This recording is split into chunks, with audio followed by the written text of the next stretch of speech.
All right, we're going to watch Stephanie above the water. So one of the things we see that we can't see it below the water, so that's kind of interesting. Look at the arm and look at what your wrist is doing. You're kind of letting your wrist, your fingertips follow your arms. You want to make sure those fingertips are an extension of your wrist, extension of your arm, pointing straight up. You don't want it to be following quite so much. And you can kind of see it on both hands there. Follows in. You get to your pinky really well, but then as you come here, again, you can see that your wrist is bent that way while your arm is facing this way. So let's make sure we're working at that wrist, staying in line with your forearms, in line with your arms, making everything with just one body, one movement all the way through.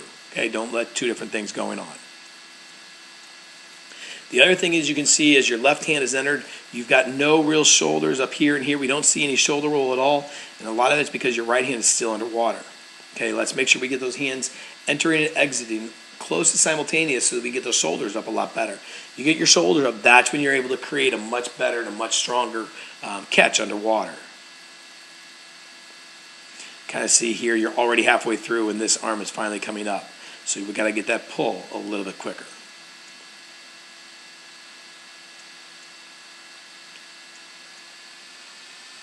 Your head's moving slightly with each stroke too. Let's try to make sure we keep that head just a little bit more still. I mean, you're not moving too much. It is very slight, but I think if we can keep it a little more still, we're going to be a lot happier, okay? Let's see what we look like as we get into that turn again with those wrists. Good kick, Stephanie. Really good kick out there. Yeah, I mean, look at how close you are. You're having to jump real quick. So right here,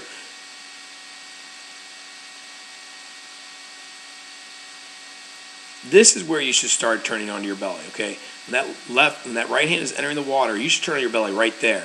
You're doing one extra stroke, and that's what ends up getting you so close. And because you're so close, you're also really shallow. This one at least isn't quite as shallow as it was earlier. But again, look at your eyes are facing this direction. Do not let that head move quite so much. You want to come up straight arm recovery, straight head all the way through. Okay? Move off your eyes. And then you get your head back to where it was. So we need to see a little bit better shoulder roll. Keep your head nice and still. Good kick all the way through. I mean, I think your kick all in all looks really good. Let's make sure those wrists stay straight. Okay? Good job, Steph.